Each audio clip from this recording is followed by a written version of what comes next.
Lahore central jail में 23 मार्च 1931 की शुरुआत किसी और दिन की तरह ही हुई थी। फर्क सिर्फ इतना था कि रात आई जबरदस्त आंधी सुबह होते होते सुहानी ब्यार में बदल गई थी। लेकिन जेल के कैदियों को उस समय थोड़ा अजीब सा लगा जब 4 बजे ही वार्डन चरत सिंह ने उनसे आकर कहा कि वो अपनी अपनी कोठरियों में चले जाएं। उन्होंने इसका कोई कारण नहीं बताया। उनके मुंह से सिर्फ ये निकला कि ऊपर से आदेश है। अभी कैदी सोच ही रहे थे कि माजरा क्या है।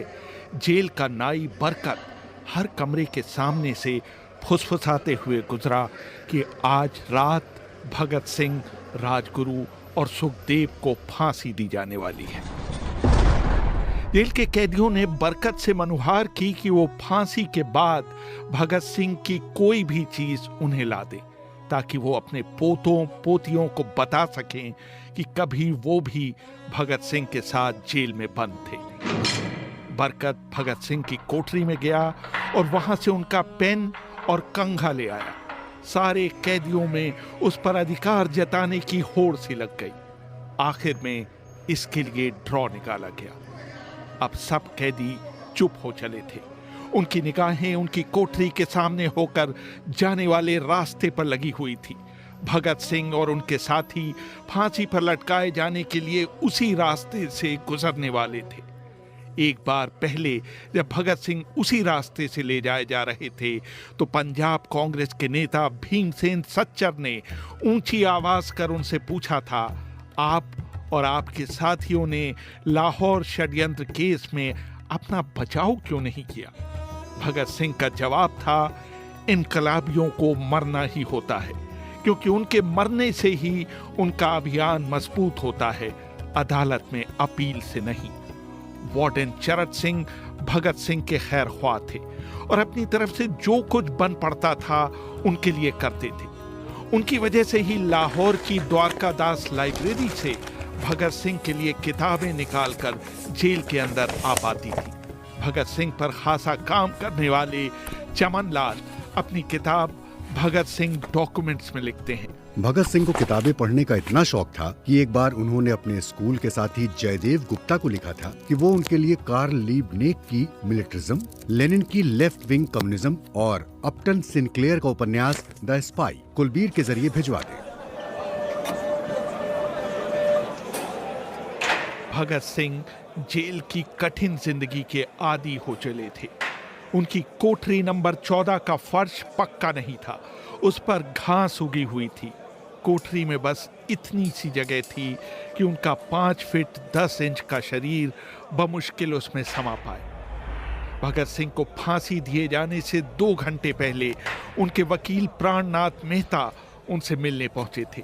मेहता ने बाद में लिखा था कि भगत सिंह अपनी छोटी सी कोठरी में पिंजड़े में बंद शेर की तरह चक्कर लगा रहे थे।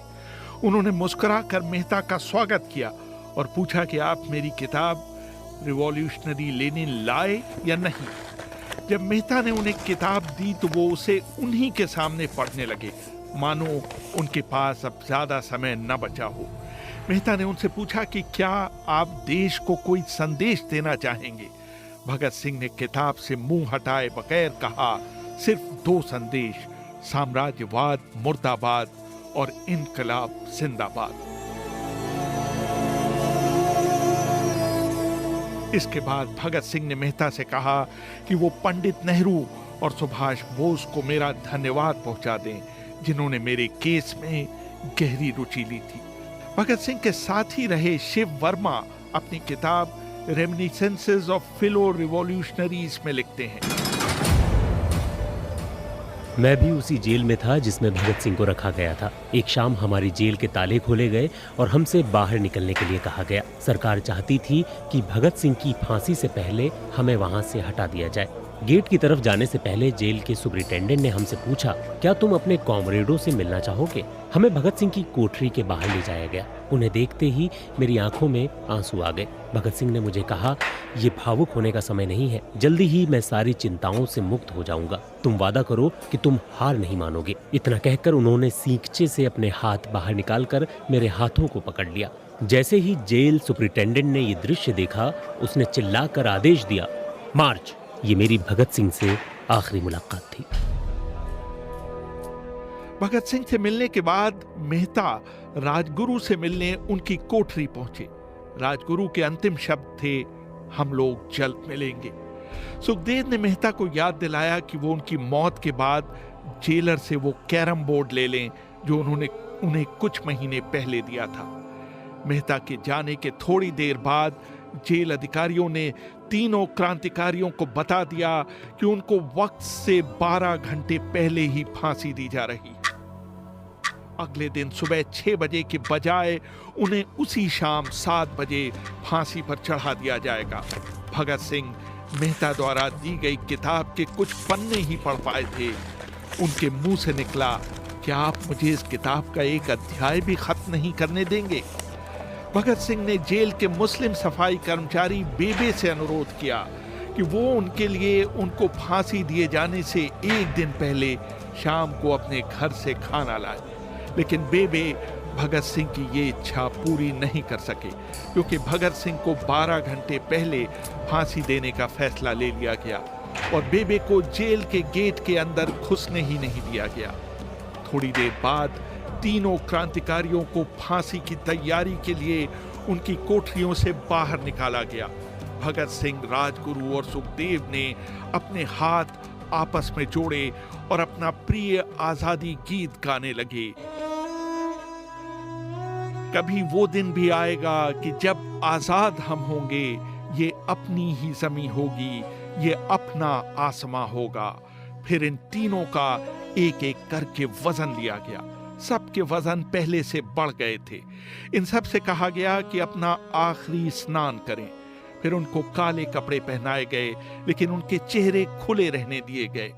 चरत सिंह ने भगत सिंह के कान में फुसफुसाकर कहा कि वाहेगुरु को याद करो। भगत सिंह बोले, पूरी जिंदगी तो मैंने ईश्वर को याद नहीं किया। असल में मैंने कई बार गरीबों के क्लेश के लिए ईश्वर को कोसा भी है। अगर मैं अब उससे माफी मांगूं तो वो कहेगा कि इससे बड़ा डरपोक कोई नहीं है। इसका अंत नजदीक आ रहा है, इसलिए ये माफी मांगने आया है। जैसे ही जेल की घड़ी ने 6 बजाए, कैदियों ने दूर से आती कुछ पद चापें सुनी। उनके साथ भारी बूटों के जमीन पर पड़ने की आवाजें भी आ रही थी। साथ में एक गाने का भी दबा हुआ स्वर सुनाई दे रहा था, सरफरोशी की तमन्ना अब हमारे दिल में है। तभी अचानक जोर जोर से इनकलाब जिंदाबाद और हिंदुस्तान आजाद हो के नारे सुनाई देने लगे। फांसी का तख्ता पुराना था, लेकिन फांसी देने वाला काफी तंदुरुस्त था। फांसी देने के लिए मसीह जल्लाद को लाहौर के पास शाहदरा से बुलवाया गया था। भगत सिंह इन तीनों के बीच में खड़े थे। वो अपनी मां को दिया गया वो वचन पूरा करना चाहते थे कि वो फांसी के तख्ते से इनकलाब जिंदाबाद का नारा लगाएंगे। भगत सिंह पर किताब लिखने वाले प्रोफेसर मलविंदर जीत सिंह वराइच लिखते हैं, लाहौर जिला कांग्रेस के सचिव पिंडी दास सोंधी का घर लाहौर सेंट्रल जेल से बिल्कुल लगा हुआ था। भगत सिंह ने इतनी जोर से इनकलाब जिंदाबाद का नारा लगाया कि उसकी आवाज सोंधी के घर तक सुनाई दी। उनकी आवाज सुनते ही जेल के दूसरे कैदी भी नारे लगाने लगे थे। तीनों युवा क्रांतिकारियों के गले में फांसी की रस्सी डाल दी गई, उनके हाथ और पैर बांध दिए गए। तभी जल्लाद ने पूछा, सबसे पहले कौन जाएगा? सुखदेव ने सबसे पहले फांसी पर लटकने की हामी भरी। जल्लाद ने एक एक कर रस्सी खींची और उनके पैरों के नीचे लगे तख्तों को पैर मारकर हटा दिया। काफी देर तक उनके शव तख्तों से लटकते रहे। बाद में उन्हें नीचे उतारा गया और वहां मौजूद डॉक्टरों लेफ्टिनेंट कर्नल जे नेल्सन और लेफ्टिनेंट कर्नल NS सोधी ने उन्हें मृत घोषित किया। कुलदीप नैयर अपनी किताब विदाउट फियर में लिखते हैं। एक जेल अधिकारी पर फांसी का इतना असर हुआ कि जब उससे कहा गया कि वो मृतकों की पहचान करे तो उसने ऐसा करने से इनकार कर दिया। उसे उसी जगह पर निलंबित कर दिया गया। बाद में एक जूनियर अफसर ने ये काम अंजाम दिया। पहले योजना थी कि इन सब का अंतिम संस्कार जेल के अंदर ही किया जाएगा, लेकिन फिर ये विचार त्यागना पड़ा क्योंकि अधिकारियों को आभास हुआ कि जेल से धुआं उठते देख बाहर खड़ी भीड़ जेल पर हमला कर सकती है। इसलिए जेल की पिछली दीवार तोड़ी गई। उसी रास्ते से एक ट्रक जेल के अंदर लाया गया और उस पर बहुत अपमानजनक तरीके से उन शवों को एक सामान की तरह फेंक दिया गया। पहले तय हुआ था कि उनका अंतिम संस्कार रावी के तट पर किया जाएगा, लेकिन रावी में पानी बहुत ही कम था, इसलिए सतलज के किनारे शवों को जलाने का फैसला लिया गया। उनके पार्थिव शरीर को फिरोजपुर के पास सतलज के किनारे लाया गया।